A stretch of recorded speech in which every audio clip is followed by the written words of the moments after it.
My name is Joan, and at 56 years old, I thought I knew what family loyalty meant. I spent 35 years building a life with my late husband, raising two children and caring for my 82-year-old mother, Ruth. When my son announced a family cruise for his birthday, I was thrilled. Finally, a chance for all of us to celebrate together. But then came the words that shattered everything. "Don't bring her on the cruise, she'll slow us down." They were talking about my mother, the woman who raised me, who sacrificed everything, who still had so much life in her. Before I share what happened next, I'd love to know where you're watching this from. Drop your location in the comments below, and if you've ever had to stand up for someone you love, hit that like button and subscribe, because this story is about to show you exactly what happens when you refuse to let cruelty win. Let me tell you how I turned their heartless words into the most unforgettable lesson they ever learned. I live in Charleston, South Carolina, in a modest two-story house filled with memories. 5 years ago, my husband Harold passed away suddenly from a heart attack. He was only 56, the same age I am now. The grief nearly destroyed me. We had plans, dreams of traveling together in retirement, of watching our grandchildren grow up. All of that vanished in a single afternoon. Harold and I had two children. Brandon is 32, works at a financial firm in Atlanta, and married a woman named Stephanie 3 years ago. Then there's Isabel, 28, brilliant and compassionate, working as a pediatrician in Boston. After Harold died, I felt lost. The house seemed too big, too quiet, too full of ghosts. That's when I asked my mother to move in with me. Ruth was 77 at the time, still living alone in the small apartment she'd rented after my father passed away decades earlier. She didn't want to be a burden, she kept saying, but I needed her as much as she might need me someday. Ruth has always been my anchor, the person who taught me strength, resilience, and unconditional love. Now 82, Ruth remains remarkably capable. Yes, she uses a cane because arthritis has settled into her knees, making her movements slower and more deliberate. But her mind is sharp as ever. She still tends to the small garden in our backyard, growing tomatoes and herbs. She bakes the most incredible peach cobbler every Sunday. We spend our evenings watching old movies together, drinking chamomile tea, talking about everything and nothing. Ruth has soft silver hair that she wears in a neat bun, kind blue eyes that crinkle when she smiles, and hands that have worked hard her entire life. She raised me alone after my father died when I was 12. She worked 2 jobs, cleaned houses during the day, and waited tables at night to make sure I could go to college. Everything I am, every success I've achieved as an interior designer, I owe to her sacrifices. Our life together is peaceful and full of small joys. But when it comes to my son, Brandon, things have become complicated. Before he married Stephanie, Brandon was attentive. He'd visit every few weeks, call regularly, take his grandmother out for lunch. He adored Ruth, always had. She was the one who taught him to ride a bike, who attended every soccer game when Harold and I were working. But Stephanie changed things. I tried to like her, I really did. She comes from money, grew up in a mansion in Atlanta's Buckhead neighborhood, attended private schools, summered in Europe. There's nothing wrong with that, of course. But Stephanie looks down on people she considers beneath her station. And unfortunately, that includes my mother and me. The first time Stephanie visited our home in Charleston, she walked through with barely concealed distaste. The house is older built in the 1950s, with hardwood floors that creak and wallpaper that's probably overdue for updating. But it's clean, comfortable, filled with love and memories. Stephanie made comments. Small things at first. "This neighborhood is a bit outdated, isn't it? Don't you find the house cramped? Have you considered moving somewhere more modern?" I brushed it off. But then came the comments about Ruth. Stephanie would visit rarely, always finding excuses. She'd wrinkle her nose when Ruth was around, claiming the house smelled like medicine, which it didn't.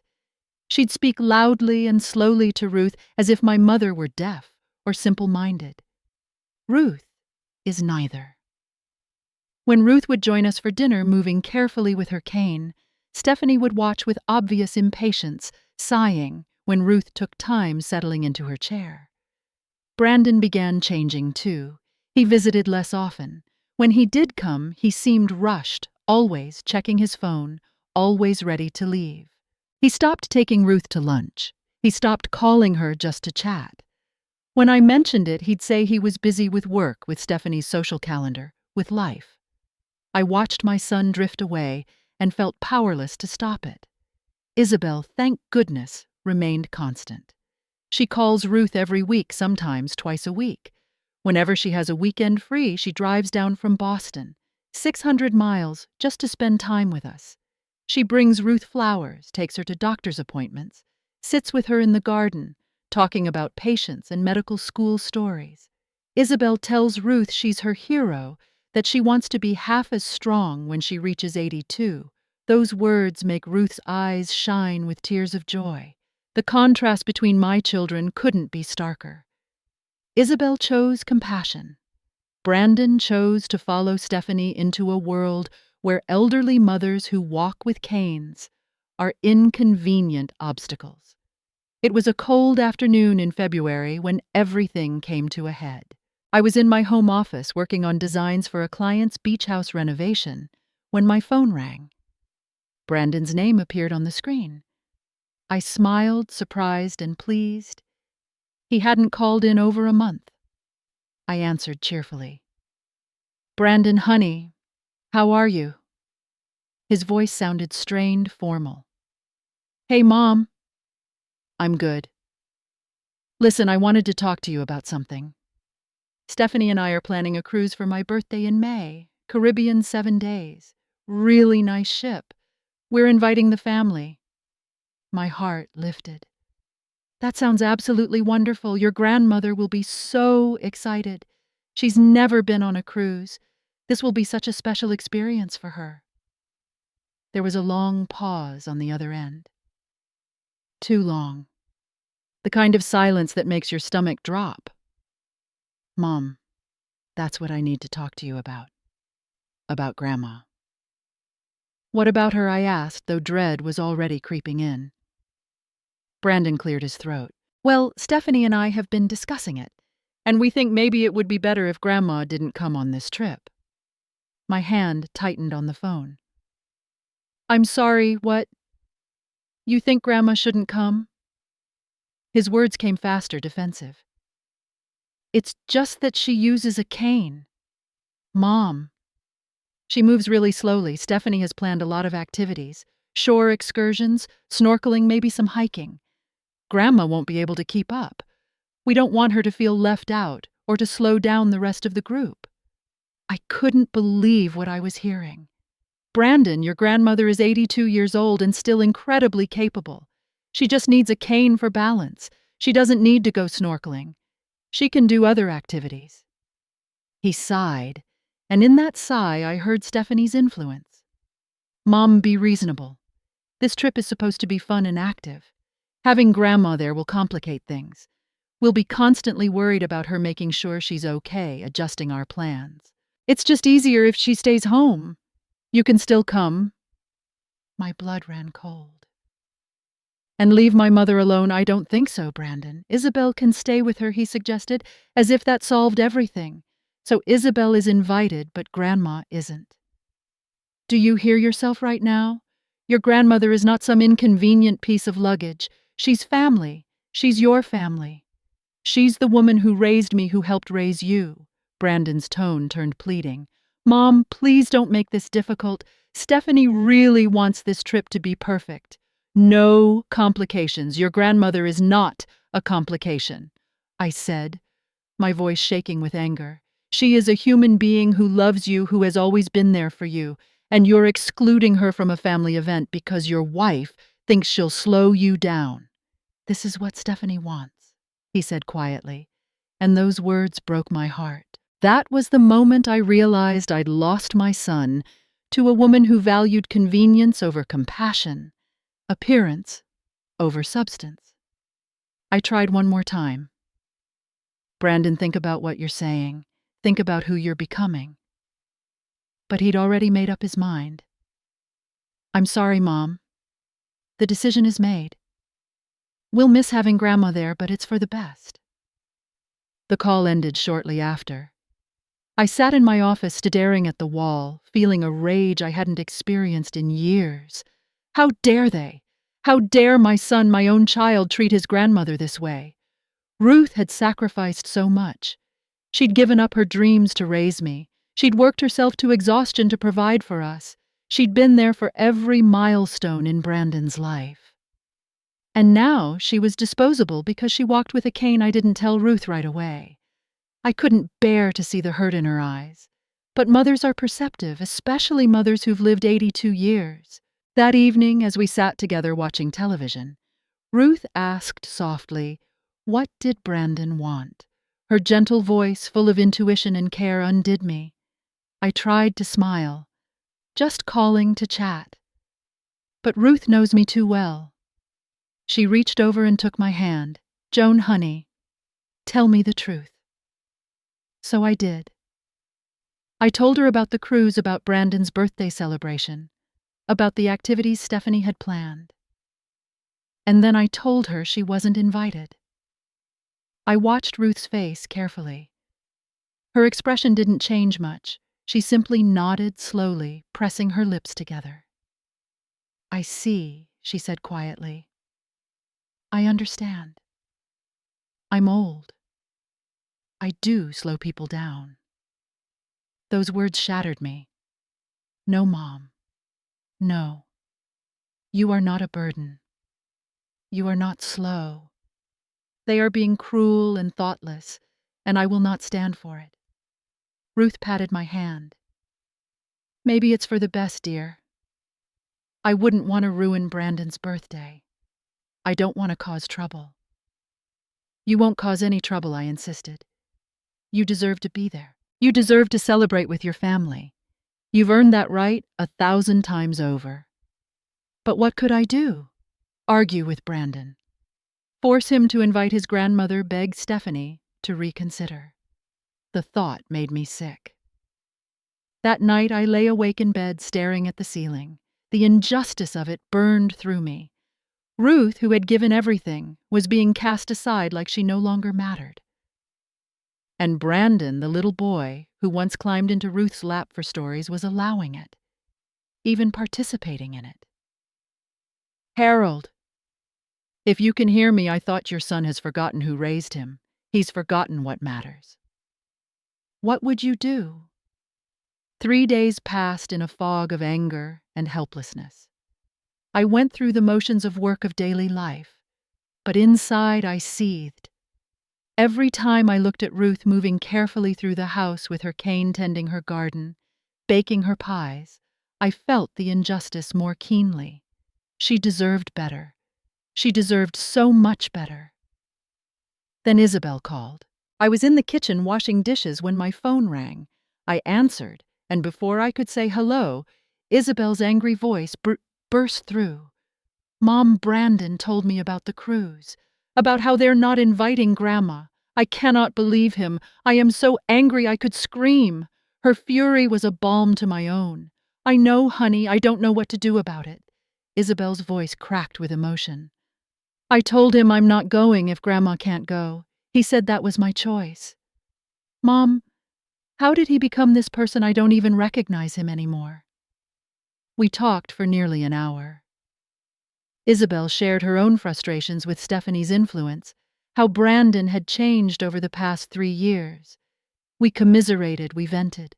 We mourned the brother and son we felt we were losing. And then Isabel said something that changed everything. "Mom, you and Grandma should go anyway. Book your own rooms. Show them that Grandma doesn't need their permission to exist." I paused, holding the phone tighter. "What do you mean?" Isabel's voice grew excited. "I mean, it's a cruise ship. It's not like it's a private yacht. Anyone can book passage, go on the same cruise, stay in your own room, do your own activities. Show Brandon and Stephanie exactly what they're missing." The idea planted itself in my mind like a seed. Book our own rooms. Go anyway. But just rooms, no. If I was going to do this, if I was going to make a point, it needed to be bigger. It needed to be undeniable. Mom. You still there? Isabel asked. Yes, I said slowly. Honey, I think you just gave me an idea. What kind of idea? Isabel asked cautiously. I'm not sure yet, I admitted. But I'll let you know. After we hung up, I opened my laptop and began researching. Royal Caribbean's Majesty of the Seas, the ship Brandon and Stephanie had chosen. I found their cruise dates, their itinerary. 7 nights departing from Miami, stops in Jamaica, Grand Cayman, and Cozumel. I scrolled through the accommodations. Brandon had mentioned booking a balcony suite. I found the listing. $3,000 for 7 nights. Nice, but not extravagant. Then I kept scrolling, and I found it. The presidential suite. I clicked on the images and my breath caught.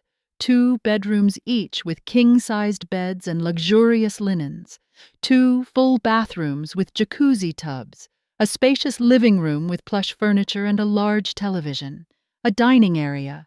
A private balcony stretching the width of the suite furnished with lounge chairs and a table. And the amenities. Priority boarding. Personal butler service. Concierge assistance. Priority reservations at all restaurants. Complimentary beverages. Premium shore excursions. The price made me pause. $12,000 for 7 nights. I sat back considering. After Harold died, his life insurance had left me financially secure. My work as an interior designer brought in good income.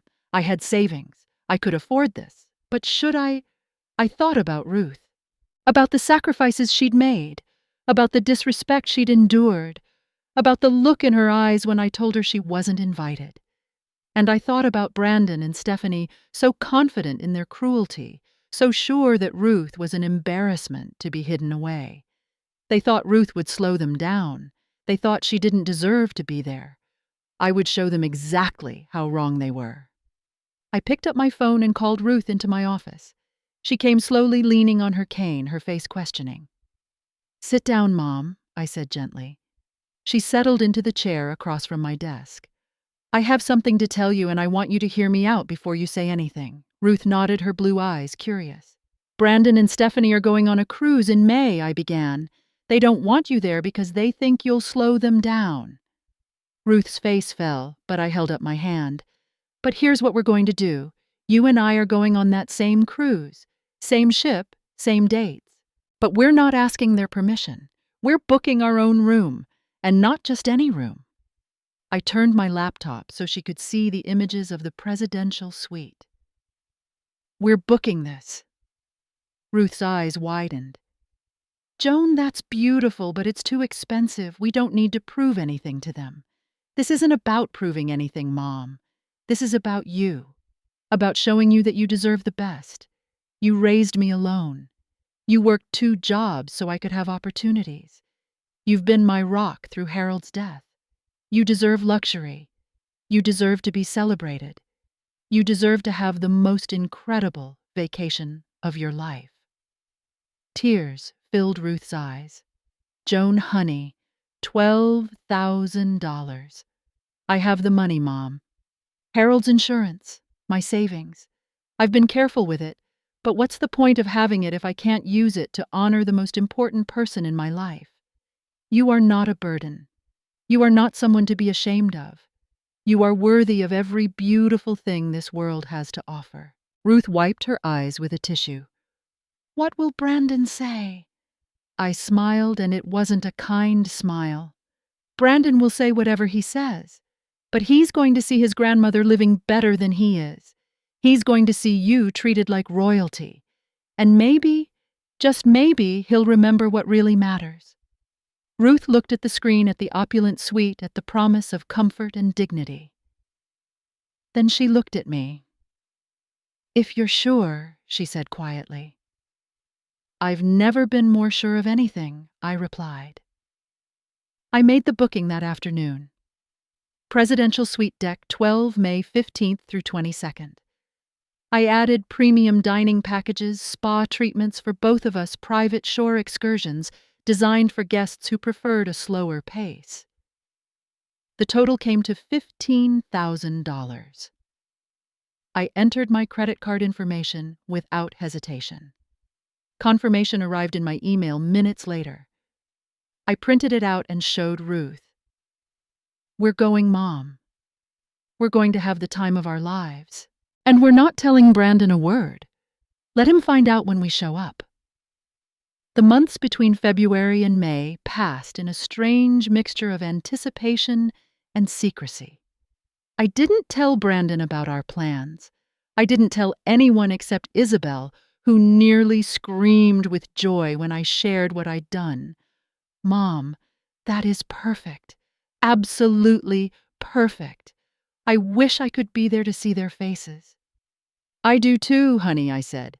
"But someone needs to stay home and hold down the fort. Besides, this is something Ruth and I need to do together." Living with the secret was harder than I expected. Brandon called occasionally, always brief conversations about nothing important. He never mentioned the cruise directly to me again, assuming the matter was settled. Once he said casually, "Stephanie's really excited about the trip. She's got every day planned out." "That's nice, dear," I replied neutrally. "I'm sure you'll have a wonderful time." He didn't catch the edge in my voice. Ruth and I began preparing. We went shopping for cruise clothes. Ruth protested at first when I insisted on buying her new outfits, but I was firm. "You're going to look stunning, Mom. We're doing this right. We bought breezy sundresses for daytime, elegant evening gowns for formal dinners, comfortable walking shoes, a new swimsuit for Ruth, even though she insisted she was too old for pools." "Nonsense," I told her. "You're never too old to enjoy yourself. I also made appointments for both of us at a salon the week before departure. Haircuts, manicures, pedicures." Ruth laughed as the technician painted her toenails a soft coral color. "I can't remember the last time I did this. Probably never," I said. "Well, now you are, and you're going to love it." Ruth glowed. The years seemed to fall away from her face. She looked younger, lighter, happier than I'd seen her in months. As May approached, Brandon called to tell me they were leaving for Miami. "We're flying out tomorrow," he said. "Should be a great trip." "I hope the weather holds. I'm sure it will be lovely," I said carefully. "Have a wonderful birthday, sweetheart." "Thanks, Mom. I'll send you some pictures." "That would be nice," I replied. "Say hello to Stephanie for me." "Will do. Love you." "Love you too," I said, and meant it despite everything. He was still my son. I just hoped this trip would help him remember who he used to be. The night before Ruth and I left for Miami, I couldn't sleep. Excitement, nervousness, and a little bit of vindication swirled through me. I got up, made tea, and sat in the kitchen. Ruth found me there at 2 in the morning. "Can't sleep either?" she asked, settling into the chair across from me. "Too excited," I admitted. Ruth smiled. "Me too. Joan, thank you for this. You didn't have to do any of it." "Yes, I did," I said firmly. "You're my mother, you're my best friend, and I will always stand up for you. Always." Ruth reached across the table and squeezed my hand. "Your father would be proud of you. And Harold, too." I squeezed back. "I hope so, Mom. I really hope so." Miami International Airport bustled with travelers. Ruth and I made our way through security, moving at Ruth's pace, unhurried and calm. We'd flown in the day before the cruise departure, staying overnight at a hotel near the port to avoid any last-minute stress. Now, standing in the taxi line heading to the cruise terminal, I felt a thrill of anticipation. The port of Miami appeared before us, massive cruise ships lined up like floating cities. Our ship, the Majesty of the Seas, towered above everything gleaming white in the Florida sunshine. Ruth gasped. "Joan, it's enormous. Wait until you see our room," I said with a smile. We approached the terminal and I steered us toward the VIP check-in area. A sign read, "Presidential Suite Guests." The attendant greeted us warmly. "Good morning, welcome aboard." You must be Ms. Joan and Mrs. Ruth. We've been expecting you." She processed our documents quickly, attaching special gold wristbands that marked us as presidential suite guests. "These will give you access to exclusive areas and priority service throughout the ship," she explained. "Your butler Marcus will meet you as soon as you board." We bypassed the long lines of regular passengers. Ruth glanced over and spotted Brandon and Stephanie standing in the queue about 50 people back. Brandon was checking his phone, looking impatient.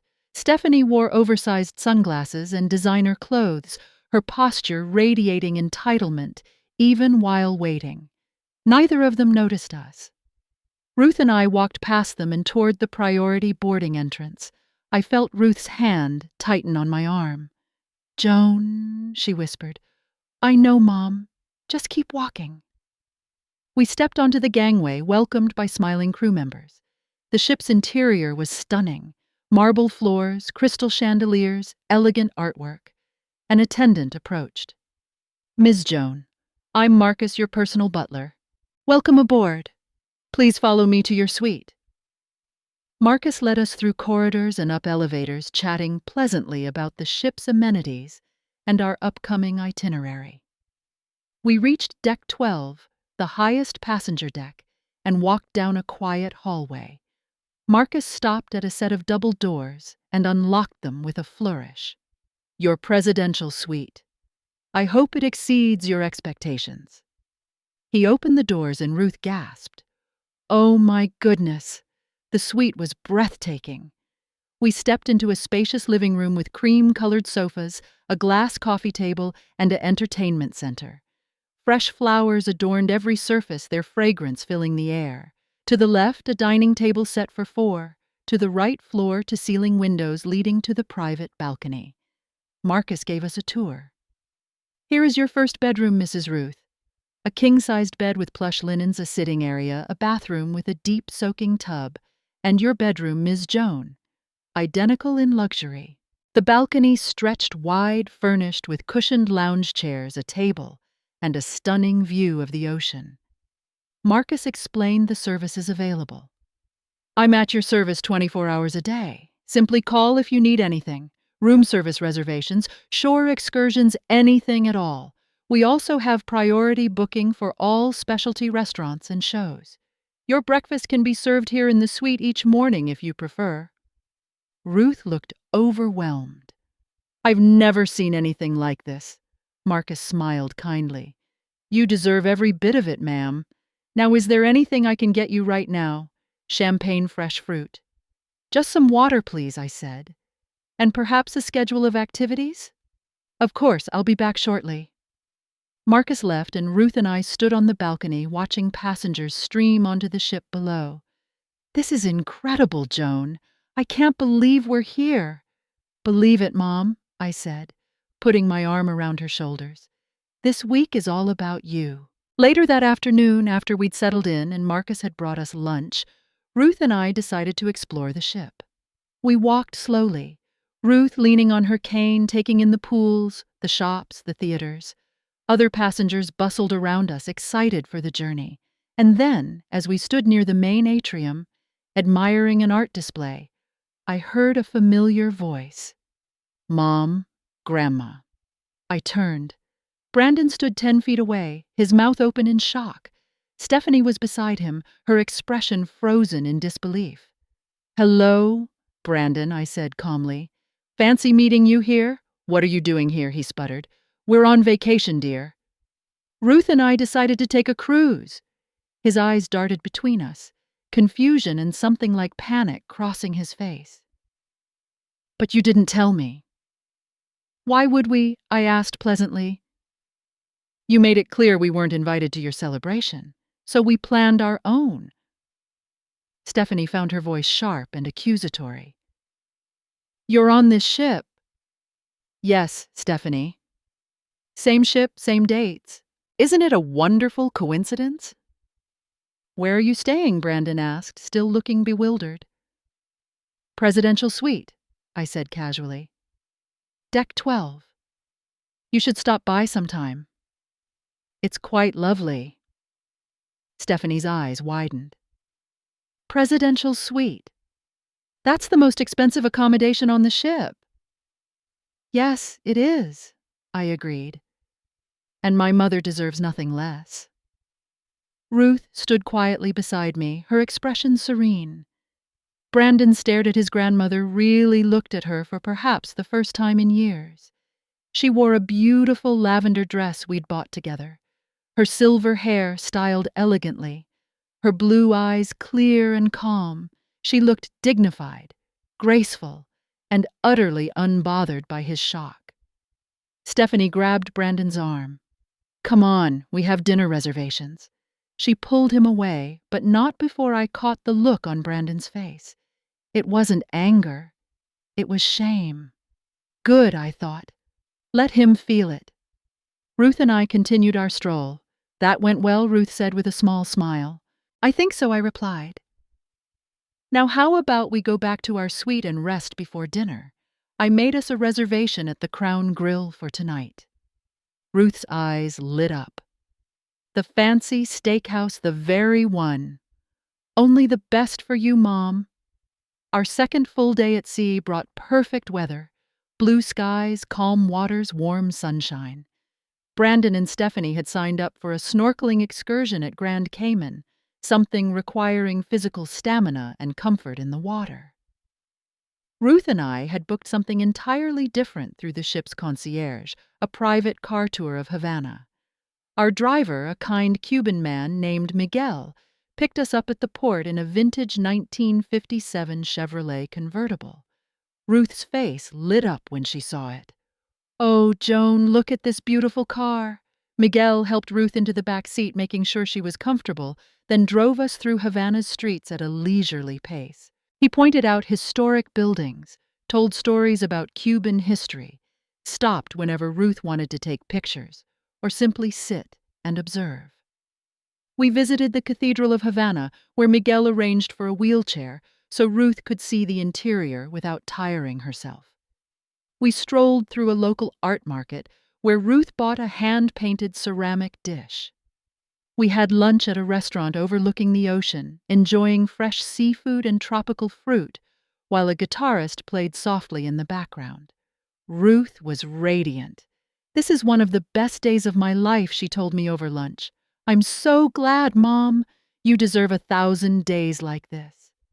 Meanwhile, according to a text I received from Brandon later, he and Stephanie's snorkeling trip had been exhausting. Stephanie got seasick on the boat. Brandon scraped his leg on coral. They returned to the ship sunburned and cranky. Ruth and I returned refreshed and glowing, arriving in our private car right as Brandon and Stephanie stumbled off a crowded shuttle bus. Brandon saw us. His expression was complicated, a mixture of surprise, resentment, and something that looked like longing. That evening I had reserved a table at the Crown Grill, the ship's premium steakhouse. The reservation was for 7 o'clock prime dining time. Ruth and I dressed carefully. Ruth wore a navy blue dress with pearl accessories, her hair styled beautifully by Marcus earlier. I wore a black cocktail dress, simple and elegant. We looked, if I may say so, stunning.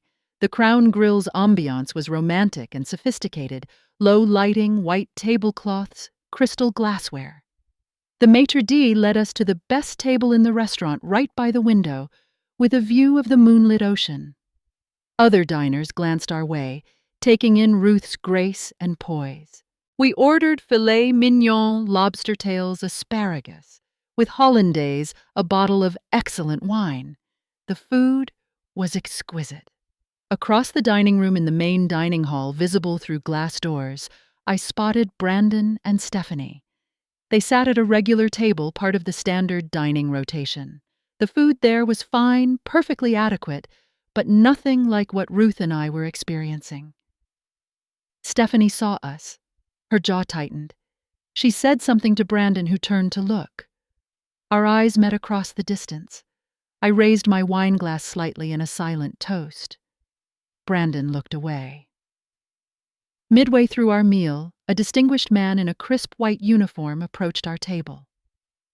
Mrs. Ruth, Ms. Joan. I'm Captain Rodriguez. I wanted to personally welcome you aboard and ensure you're enjoying your stay in our presidential suite." We stood to shake his hand. "Captain, thank you. Everything has been wonderful. I'm delighted to hear it."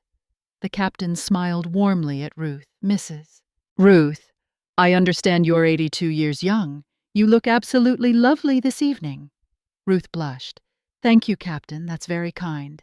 The captain chatted with us for several minutes, asking about our travels, sharing stories about his own family. Before leaving, he extended an invitation. "We're hosting a captain's dinner tomorrow evening for our VIP guests. I would be honored if you both would attend." Ruth and I exchanged glances. "We'd be delighted," I said. "Wonderful. 7:30 in the private dining room. I'll send Marcus with the details." The captain bid us good night and moved on. Stephanie had witnessed the entire interaction. When I glanced her way again, her face was red, her mouth pressed into a thin line. Brandon looked miserable. I felt a twinge of sympathy for my son, but pushed it aside. He'd made his choices. He'd hurt his grandmother. Now he could see what he'd rejected. After dinner, Ruth and I walked slowly around the deck, enjoying the night air. "Mom," I said softly, "are you having a good time?" Ruth stopped and turned to me, her eyes shining with tears. "Joan, this has been magical. I never imagined I'd experience anything like this. You've given me such a gift." "You've given me a gift too, Mom," I said. "You've shown me what strength looks like, what dignity looks like. You've taught me to never accept less than I deserve." We hugged there on the deck under the stars while the ship sailed through Caribbean waters. And for that moment, everything felt perfect. The next evening brought the captain's dinner, an exclusive event Ruth and I had been anticipating since the invitation. Marcus had delivered formal attire guidelines, cocktail or evening wear suggested. Ruth and I took it seriously. I'd packed a floor-length emerald green gown. Ruth wore a stunning navy blue evening dress with a matching shawl, her pearls gleaming at her throat. Marcus himself styled Ruth's hair in an elegant updo and even helped me with my makeup. "You both look like royalty," he declared with obvious pride. We arrived at the private dining room at precisely 7:30. The space was intimate and luxurious, decorated with fine china silver candelabras and dramatic floral arrangements. About 20 other VIP guests mingled over champagne, all dressed in their finest. The captain stood near the entrance, greeting arrivals personally. "Ah, my special guests," he said warmly when he saw us. "Mrs. Ruth, you are absolutely stunning." Ruth beamed, accepting his offered arm as he led her into the room. We were seated at the captain's table, an honor reserved for the most distinguished guests. To our left sat an elderly couple, Frank and Doris, both 85 years old and longtime cruise enthusiasts. To our right, a successful entrepreneur and his wife. Conversation flowed easily. Frank and Doris were delightful, sharing stories of their 50 cruises together over the past 30 years. Ruth was in heaven. "I can't imagine a better life than that," she said wistfully. "Why can't you?" Doris asked. "Frank and I started cruising in our 60s. You're only 82. You've got years of adventures ahead of you." Ruth smiled, hope flickering in her eyes. "Maybe you're right. The meal was spectacular. Course after course of gourmet food, each dish more delicious than the last. Oysters, Rockefeller butternut squash soup, Caesar salad prepared tableside beef Wellington, and finally, a trio of desserts. Throughout the meal, Captain Rodriguez shared fascinating stories about his years at sea, about storms he'd navigated, about rescues he'd performed, about the thousands of passengers he'd had the privilege to serve. And he said, raising his glass toward Ruth, "It's passengers like you, Mrs. Ruth, who remind me why I love this job. Your grace and kindness exemplify the best of humanity." Everyone at the table raised their glasses. To Ruth. Ruth's eyes glistened with tears. She'd spent so much of her life in the background, working hard, sacrificing, never seeking recognition. And here she was being celebrated by a ship's captain in front of distinguished guests. After dinner, a small orchestra began playing in the adjoining lounge. The captain stood and offered his hand to Ruth. "Mrs. Ruth, would you honor me with a dance?" Ruth hesitated. "Captain, I'm afraid I'm not very steady on my feet." "I use a cane." "Then we'll dance slowly," he replied gently. "And I promise to hold you steady." I watched as my 82-year-old mother, who'd been told she would slow people down, who'd been deemed unworthy of a family vacation, stood and took the captain's hand. She left her cane at the table. The captain led her to the dance floor and placed one hand at her waist, the other holding hers. The orchestra played a slow waltz, and Ruth danced. She moved carefully, her steps small and measured, but she danced. The captain guided her, expertly compensating for her unsteadiness, making her look graceful. Other guests stopped talking to watch. Some pulled out phones to record the moment. I sat at the table, tears streaming down my face, overwhelmed with pride and love. This was my mother. This was the woman Brandon had wanted to leave behind. After the dance ended, the room erupted in applause. Ruth returned to the table, her cheeks flushed with joy, and collapsed into her chair. "That was wonderful," she whispered. "I haven't danced since your father died." "You were beautiful, Mom," I said, gripping her hand. "So beautiful." The evening concluded around 11. As Ruth and I made our way back to our suite, we passed the regular passenger areas. Families gathered around the main pool watching a movie on the big screen. And there, sitting in deck chairs off to the side, were Brandon and Stephanie. Brandon saw us before I saw him. He stood abruptly. "Mom, Grandma, wait." We stopped. Brandon approached Stephanie, trailing reluctantly behind. "Can we talk?" he asked. "Of course," I said. Brandon looked at Ruth, really looked at her. "Grandma, I saw you dancing with the captain tonight. Someone posted a video in the ship's social media group." His voice cracked. "You looked so happy." "I'm sorry. I'm so sorry." Ruth's expression softened. "Brandon, dear, it's okay." "No, it's not," he said firmly. "It's not okay. I told you that you'd slow us down. But you haven't slowed down at all. You've been living better than we have. You've been happier. And I'm the one who almost took this away from you." Brandon turned to me. "Mom, I don't know how to thank you for what you've done, for showing me how wrong I was." "You don't need to thank me," I said quietly. "You just need to remember this.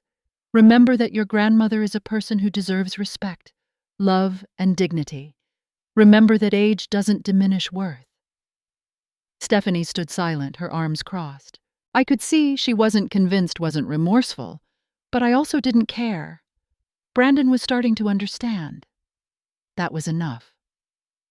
"Can we spend some time together tomorrow?" Brandon asked Ruth. "Maybe go to the art auction together? You used to love those." Ruth's face lit up. "I'd like that very much." Brandon hugged his grandmother carefully and gently. "I love you, Grandma."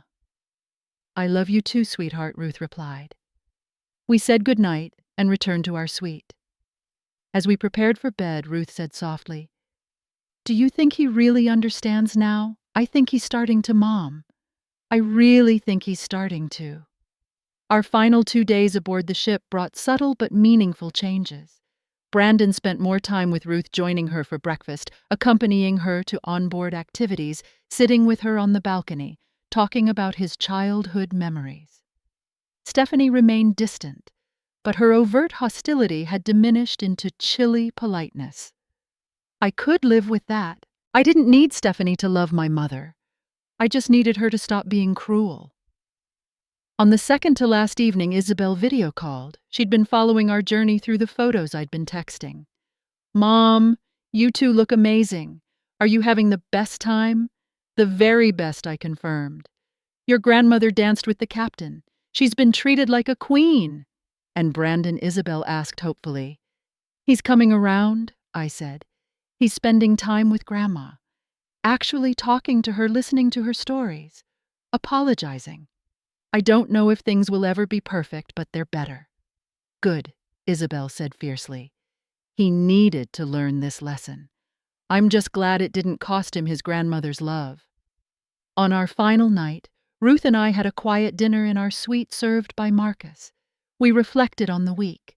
We'd visited 3 countries, eaten incredible food, been pampered beyond measure, and most importantly, spent precious time together. This has been the trip of a lifetime, Ruth said. Thank you, Joan, for everything. You've shown me that I still matter.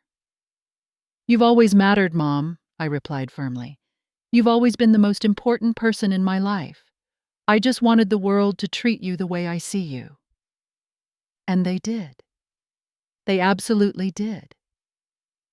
The next morning we disembarked. Brandon offered to help carry Ruth's luggage, a small gesture, but significant.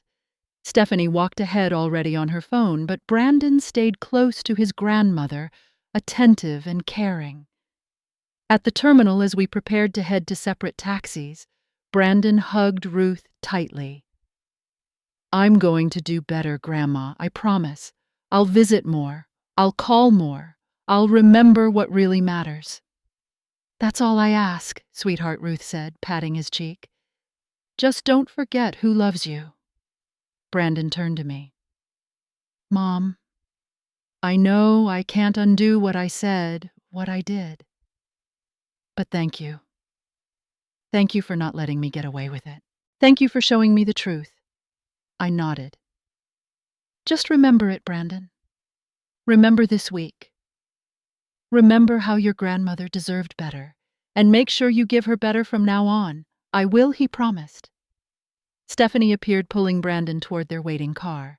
They left, and Ruth and I climbed into our own taxi, heading to the airport. Home in Charleston felt different somehow. Smaller, quieter, but also warmer. Ruth and I settled back into our routines, but something had shifted. Ruth moved with more confidence. She smiled more often. The trip had given her something precious, a reminder that she was valued, that she mattered, that age hadn't stripped her of her worth. Brandon called 2 days after we returned. Mom, can I come visit this weekend? Of course, I said. You're always welcome. He arrived Saturday morning alone. Stephanie had stayed in Atlanta, which was probably for the best. Brandon spent the day with Ruth, looking through photo albums, listening to stories about his childhood, helping her in the garden. Before he left, he pulled me aside. Mom, I've been doing a lot of thinking. About Stephanie, about who I've become. I don't like it. I don't like the person I was turning into. I'm going to make changes. I nodded. That's good, honey. That's really good. He left, and I felt cautiously optimistic. Change wouldn't happen overnight. Stephanie's influence wouldn't disappear instantly. But maybe, just maybe, my son was finding his way back to the values Harold and I had tried to instill. The weeks passed. Brandon visited more frequently, sometimes bringing Stephanie, who remained polite, if not warm. Isabel came home for a long weekend and made Ruth tell the cruise story 3 times, laughing harder each time at the image of Stephanie's face when we revealed the presidential suite. I wish I'd been there, Isabel kept saying. It must have been perfect. It was, I assured her. It really was. One evening, about a month after the cruise, Ruth and I sat on the back porch watching fireflies dance in the garden. The air smelled of honeysuckle and fresh-cut grass. Joan Ruth said softly, I've been thinking about something. What's that, Mom? I'm 82 years old.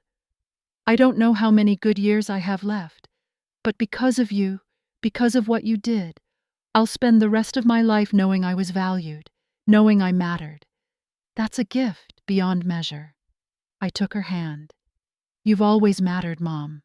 To me, to Isabel, and now Brandon is remembering that too. The cruise didn't create your worth. It just helped other people see what I've always known, that you're extraordinary. Ruth squeezed my hand. I raised a good daughter. You raised the best daughter I corrected. And that daughter will always fight for you.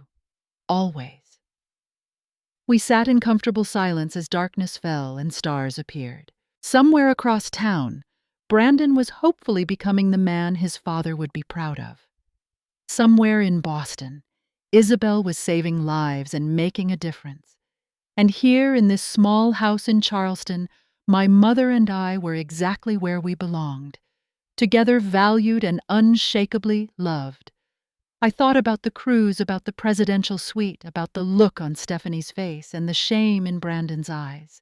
I thought about Ruth dancing with the captain, about her joy and dignity and unbreakable spirit. And I knew without a doubt that every penny spent had been worth it. Not to prove a point, though it had done that. Not to shame Brandon, though perhaps he needed it. But to show my mother that she was worthy. That age didn't diminish her value. That she deserved to be treated like royalty because in my eyes she always had been. They said, "Don't bring her on the cruise. She'll slow us down." But my mother didn't slow anyone down. She showed us all what grace, strength, and dignity really look like. And I would book that presidential suite again in a heartbeat. Not as revenge, not as a lesson, but as a celebration of the most remarkable woman I've ever known. My mother, my hero, my Ruth. So here's my question for you. Have you ever had to stand up for someone you love when others tried to push them aside? Drop your story in the comments below. I'd love to hear how you fought back against unfairness and disrespect. And if this story touched your heart, hit that like button. Subscribe to this channel for more stories about standing up for what's right about family, about love that refuses to be diminished. Share this video with someone who needs to remember that every person deserves dignity, no matter their age, no matter their limitations. Thank you so much for listening to my story. I hope it reminds you to cherish the people who matter most, to stand up for them fiercely, and to never let anyone convince you that those you love are less than extraordinary. Take care of yourselves and the people you love. Until next time.